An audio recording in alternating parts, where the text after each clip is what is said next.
Assalamualaikum warahmatullahi wabarakatuh. Bismillah, alhamdulillah, salatu wassalamu ala rasulillah Muhammad ibn Abdullah, amma ba'dah. Bismillahirrahmanirrahim. Rabbi israhli sadri wa yassir li amri wa uqdatam min lisani yafqahu qawli. Rabbi zidni ilman warzuqni fahma. Rabbi zidni ilma warzuqni fahma. Rabbi zidni ilma warzuqni fahma. Amin ya rabbal alamin. Selamat pagi para siswa-siswi yang berbahagia dimanapun kalian berada. Saya doakan semoga kalian senantiasa dilimpahkan kesehatan sehingga tetap bisa melaksanakan pembelajaran dengan semangat dan penuh motivasi. Jumpa lagi di pembelajaran Akidah Halak kelas 10 bersama Pak Yarkasi. Apa kabar semuanya? Ya, saya harap semuanya dalam keadaan baik-baik saja, tetap di rumah, jaga kesehatan, terapkan 3M+1, yaitu menggunakan masker, mencuci tangan dengan sabun, menjaga jarak aman, dan juga menghindari kerumunan. Baik, pada kesempatan hari ini kita akan belajar di bab kedua di semester genap atau bab ke-7 jika kita gabung dengan semester 1 kemarin, yaitu tentang Islam wasatiyah. Ya, Islam wasatiyah ini bukan merupakan ajaran baru ya yang muncul akhir-akhir ini, bukan juga mempelajari tentang kelompok-kelompok Islam, ada Islam baru ini namanya Islam wasatiyah, bukan. Islam wasatiyah ini adalah sebuah cara beragama yang moderat, maka di sini judulnya adalah berislam dengan moderat. Apa itu Islam wasatiyah? Ya, diambil dari kata wasato yang artinya adalah adil atau sesuatu yang berada di tengah atau pertengahan. Nah, secara etimologi wasat ini diartikan sebagai sesuatu yang ukurannya sebanding. Adapun menurut istilah bahasa atau terminologi, wasato diartikan sebagai nilai-nilai Islam yang dibangun atas dasar pola pikir yang lurus dan pertengahan, tidak berlebihan dalam hal tertentu. Jadi ini dasarnya tetap nilai-nilai Islam tapi berada di tengah-tengah, ya, tidak terlalu berlebih-lebihan baik ke kanan maupun ke kiri. Nah, jika dikaitkan dengan Islam wasatiyah, maka Islam wasatiyah ini dimaknai sebagai Islam yang tengah atau di antara dua titik ekstrim yang saling berlawanan, yaitu taksir atau meremehkan dan juga hulu atau berlebih-lebihan atau sering disebut dengan antara liberalisme dan radikalisme. Jadi Islam wasatiyah ini sifatnya moderat di tengah-tengah antara liberal dan juga radikal. Lah, emang seperti apa Islam yang liberal ataupun Islam yang ekstrim itu, Pak? Nah, Islam liberal ini adalah pemahaman terhadap nas-nas, yaitu Al-Quran dan juga hadis, itu menggunakan akal pikiran secara bebas. Nah, seringkali tindakan seperti ini, pola-pola seperti ini menjadikan cara beragamanya menjadi sangat bebas dan kadang-kadang itu melebihi apa yang sudah tertulis dalam syariat Islam. Kadang juga menyimpang dan sebagainya. Adapun ekstrim kanan atau yang dibilang ekstremis itu juga dianggap berlebihan juga. Berlebihannya adalah mereka yang memahami agama atau nas-nas itu secara kaku dan secara eksklusif, ya. Akhirnya apa? Akhirnya tidak mudah untuk menerima perbedaan dan juga intoleran. Nah, ini tentu juga berbahaya untuk umat Islam sendiri. Nah, Islam wasatiyah berada di tengah-tengah, di moderat, tidak ekstrem kanan dan juga tidak ekstrem kiri, mengamalkan ajaran Islam secara proporsional dan juga ideal.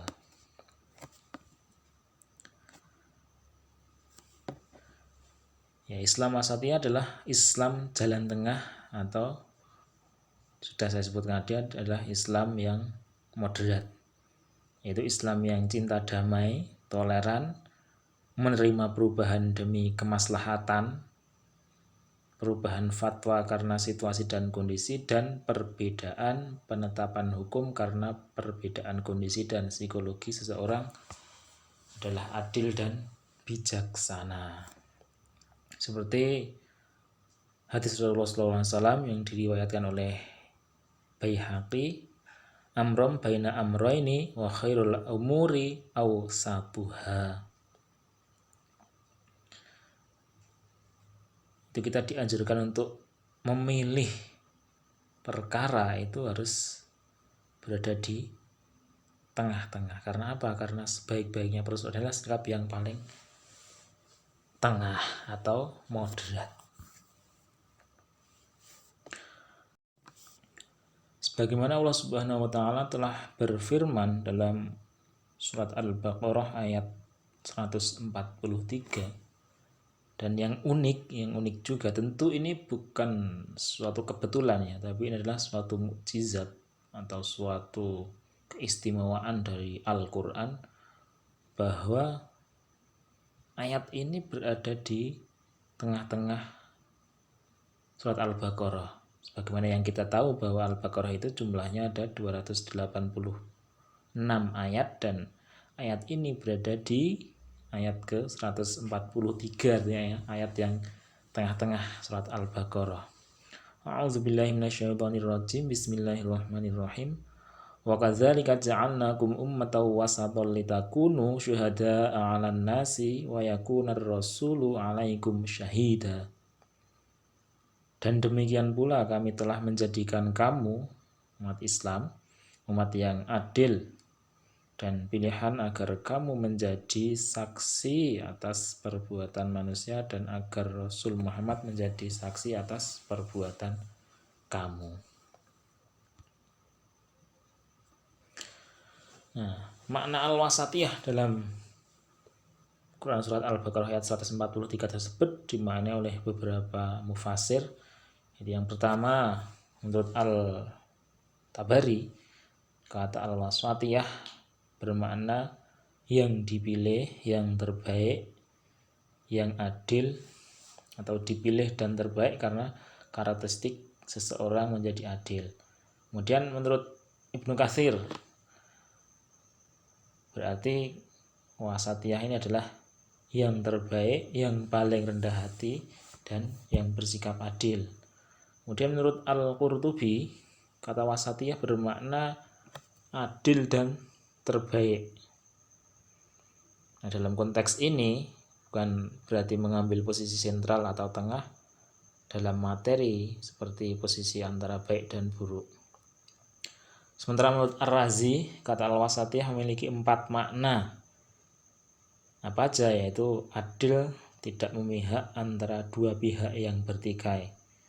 Kemudian sesuatu yang terbaik. Kemudian makna yang ketiga adalah yang paling rendah hati dan sempurna. Kemudian makna yang keempat adalah tidak menjadi ekstrim dalam urusan agama. Nah, dengan demikian maka ummatan wasaton dalam Quran surat Al-Baqarah ayat 143 ini memiliki arti yaitu umat yang adil dan terpilih, yaitu umat Islam, maksudnya yang paling sempurna agamanya, paling baik akhlaknya, dan paling utama amalnya. Nah, lantas bagaimana cara kita beragama dengan wasat atau dengan moderat? Nah, setidaknya ada 10 prinsip atau 10 ciri-ciri bagaimana kita berislam secara tengah-tengah atau moderat. Yang pertama adalah tawasud. Apa itu tawasud? Tawasud yaitu pemahaman dan pengamalan yang tidak ifrat, berlebih-lebihan dalam beragama, dan juga tidak tafrid atau mengurangi ajaran agama. Sudah tertulis di dalam Al-Quran maupun hadis, sudah seperti itu. Tidak perlu untuk ditambah-tambah berlebih-lebihan ataupun dikurangi.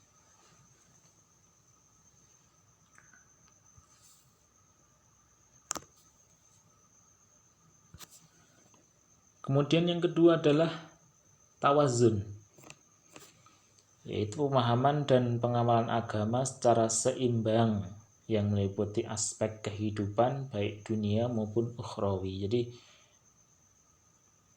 kita diberi waktu 24 jam, itu sudah harus kita bagi mana yang untuk kebutuhan dunia, artinya kita harus juga bekerja, harus belajar dan sebagainya, dan ada alokasi juga untuk beribadah pada Allah. Itu tidak boleh berlebih-lebihan. Tidak bekerja sepanjang waktu terus lupa sholat, tidak juga beribadah sepanjang waktu kemudian melalaikan kewajiban sebagai seorang manusia yang juga harus mencari rezeki di dunia untuk menyambung hidup. Kemudian yang ketiga adalah iktidal atau lurus, yaitu menempatkan sesuatu pada tempatnya dan melaksanakan hak dan memenuhi kewajiban secara proporsional. Adapun yang keempat yaitu tasamuh, yaitu toleransi, mengakui dan menghormati perbedaan baik dalam aspek keagamaan dan berbagai aspek kehidupan lainnya. Kita tahu bahwa kita hidup di Indonesia, negara yang majemuk dengan berbagai macam kebudayaan, suku, ras, terlebih lagi adalah agama. Tentu sikap toleran ini harus senantiasa kita jaga dan kita kembangkan. Adapun yang kelima adalah musawah. Musawah atau persamaan, dalam arti tidak bersikap diskriminasi pada yang lain sebab perbedaan keyakinan, tradisi, dan asal-usul seseorang. Jadi tidak membeda-bedakan, ya, meskipun kita sebagai mayoritas misalnya tidak boleh terus kita membeda-bedakan minoritas, menjaga jarak dan sebagainya, tidak seperti itu. Yang keenam adalah syura, yaitu mengedepankan musyawarah untuk mufakat, untuk kemaslahatan bersama. Jadi jangan kepengen sak karpe dewe, sak menangi dewe, mentang-mentang kuat dan punya kekuatan kemudian ingin segalanya dikuasai tanpa ada musyawarah, tanpa ada berunding dan diskusi. Tidak boleh, ya. Kemudian yang ketujuh adalah islah, yaitu reformasi. Seperti apa? Yaitu mengutamakan prinsip-prinsip reformatif untuk mencapai keadaan lebih baik yang mengakomodasi perubahan dan kemajuan zaman, dengan tetap berpijak pada kemaslahatan umum, dengan tetap berpegang pada prinsip melestarikan tradisi lama yang baik dan menerapkan hal-hal yang lebih baik. Jadi reformasi itu perlu, ya, perlu, dengan syaratnya adalah tradisi yang lama itu tetap dijaga, dan yang menjadi rujukan adalah hal-hal yang lebih baik. Tentu kita tahu dulu ketika Islam masuk di Pulau Jawa, tidak semerta-merta para wali songo itu menghapus ajaran-ajaran terdahulu, tapi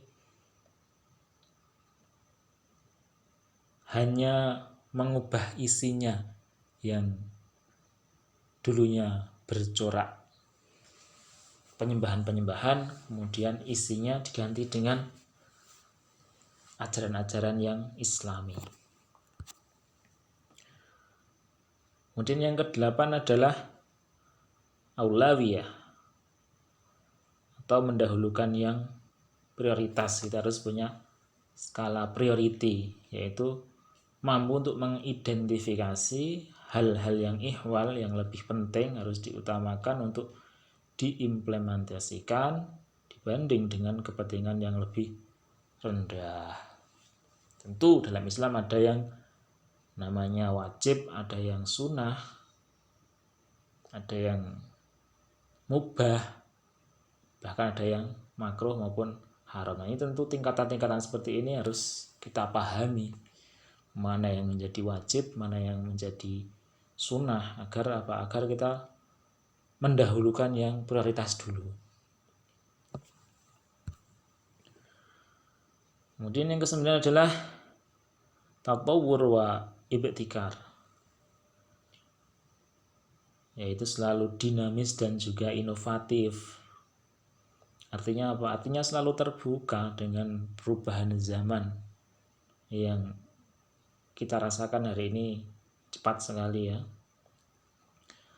Dari perubahan ini tentu yang harus kita pikirkan menjadi prinsip adalah kemaslahatan atau kebaikan bersama. Itu adalah prinsipnya dalam suatu proses yang dinamis dan juga inovatif. Kemudian yang terakhir, ciri-ciri atau prinsip kita dalam bersikap moderat itu adalah tahabbur, yaitu berkeadaban atau beradab, di mana hari ini kita tentu dengan mudahnya informasi beredar, tapi seiring itu juga kita lihat bahwa karakter, identitas, akhlak seseorang itu diperlihatkan di situ. Ya, kita bisa menilai sendiri, kalian bisa melihat sendiri seperti apa kualitasnya sekarang ini. Nah, ini tentu yang menjadikan keprihatinan bagi kita. Padahal ajaran Islam itu mengajarkan tentang akhlak-akhlak yang baik kepada siapapun itu. Nah, itu adalah 10 tentang ciri-ciri atau prinsip kita dalam bermoderasi agama.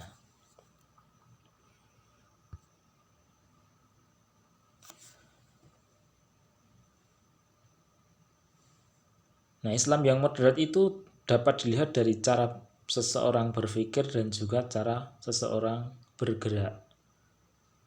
Ya, contoh cara seseorang yang berpikir moderat yaitu adalah tidak terlalu tekstual dan juga tidak terlalu liberal seperti yang saya katakan di awal tadi. Tekstual itu artinya textbook atau mengacu kepada teks baik Al-Quran maupun hadis itu tanpa penafsiran, sehingga apa yang dikatakan oleh Al-Quran itu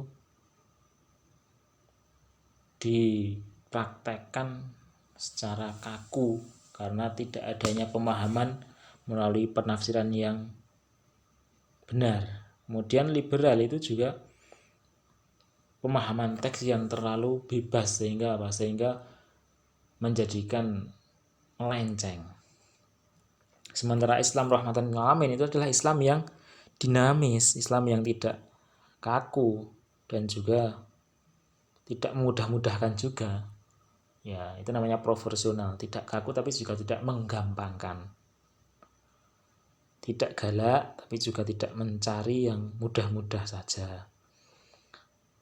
Nah, tentu konsep Islam yang seperti ini adalah Islam yang sangat-sangat dibutuhkan di Indonesia, di mana Indonesia ini adalah negara yang majemuk, kompleks masyarakatnya, rakyatnya, baik dari segi budaya, suku, ras, terlebih adalah agama. Setidaknya ada 6 agama yang diakui oleh pemerintah. Nah, di luar itu banyak lagi kepercayaan-kepercayaan yang ada di masyarakat. Karena Indonesia ini bukan hanya milik kita saja mayoritas, tapi juga milik semua, termasuk minoritas dan mayoritas.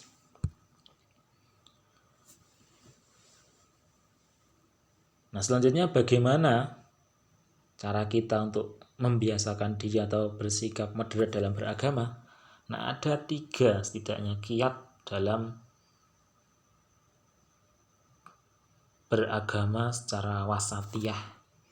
Yang pertama adalah kita harus yakin bahwa manusia itu memiliki kemuliaan. Setiap manusia ya, itu memiliki kemuliaan. Siapapun itu. Entah yang dari ras mana, warna kulit hitam, sawo matang, putih, dari suku manapun, bangsa manapun, termasuk agama apapun, semuanya itu memiliki kemuliaan. Dan tentu itu datangnya dari Allah Subhanahu wa taala, karena merupakan ciptaan Allah Subhanahu wa taala yang wajib untuk kita lindungi dan kita pelihara. Terkecuali ada pelanggaran-pelanggaran yang telah diperbuat yang tidak sesuai dengan syariat Islam. Kemudian yang kedua adalah bersikap apresiatif terhadap fakta keragaman. Ya. Kita harus mengapresiasi bahwa perbedaan yang terjadi, yang ada itu selain karena takdir Allah tadi, itu juga kita harus berlapang dada dengan adanya keberagaman itu. Ya, karena kita harus yakin juga bahwa keragaman itu merupakan sesuatu yang qadrati atau sudah kehendak dari Allah Subhanahu wa taala. Oleh karena itu sebagai seorang muslim yang baik, kita tidak bisa melakukan intimidasi, pemaksaan maupun teror terhadap orang lain. Jadi kita membiasakan diri untuk membuat orang lain itu mudah dalam beragama. Jangan dipersulit. Kita perlihatkan bahwa agama Islam itu agama-agama yang indah, yang mudah dipahami, dan juga menyejukkan tentunya. Kemudian yang ketiga, kita harus senantiasa memahami dan menyadari bahwa dakwah dalam Islam itu bertujuan untuk mewujudkan transformasi dan juga perubahan kepada kebaikan dan kebenaran. Baik ini pada level pribadi diri kita, dakwah untuk diri kita maupun untuk masyarakat. Dan dakwah itu harus dilakukan dengan cara yang persuasif dan komunikasi yang elegan, bukan dengan cara indoktrinasi.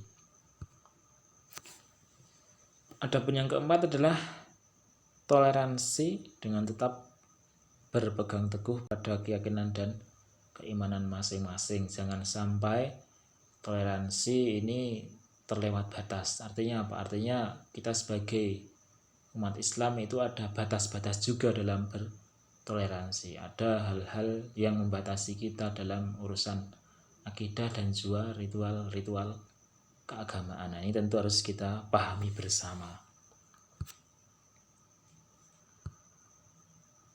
Baik, itu yang saya sampaikan terkait dengan konsep atau berislam yang wasatiyah atau beragama dengan moderat, atau bisa nama lainnya juga adalah moderasi beragama.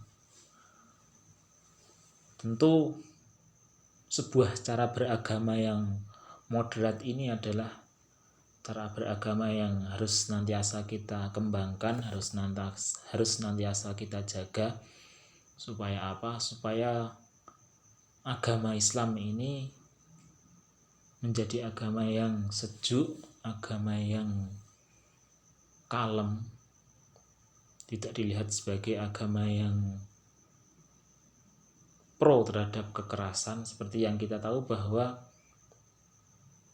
di luar sana, jika kalian pahami bahwa sejak peristiwa-peristiwa yang bercorak kekerasan seperti pengeboman dan sebagainya, Islam itu dianggap sebagai suatu agama yang diliputi oleh kekerasan, diliputi oleh amarah. Nah, ini tentu yang harus kita lawan dengan cara kita mencontohkan, memberikan citra beragama yang sejuk, yang damai, sehingga membuat orang itu juga mudah dalam beragama. Gitu, kurang dan lebihnya mohon maaf. Selamat belajar. Saya doakan semoga kalian senantiasa dalam keadaan sehat dan mudah untuk mendapatkan ilmu, tentunya ilmu yang bermanfaat. Dan tentunya jangan lupa untuk senantiasa sholat 5 waktu dan berdoa kepada Allah Subhanahu wa taala supaya musibah atau bala bencana yang sedang menimpa Indonesia ini, mulai dari Covid sampai kepada musibah yang lain, termasuk cuaca yang sedang ekstrim sehingga menyebabkan berita banjir di mana-mana, tanah longsor dan sebagainya, ini diangkat oleh Allah Subhanahu wa taala, yang bisa segera kembali pada kondisi yang aman, nyaman dan damai. Demikian, Allahul muwaffiq ila aqwamit thoriq. Wassalamualaikum warahmatullahi wabarakatuh.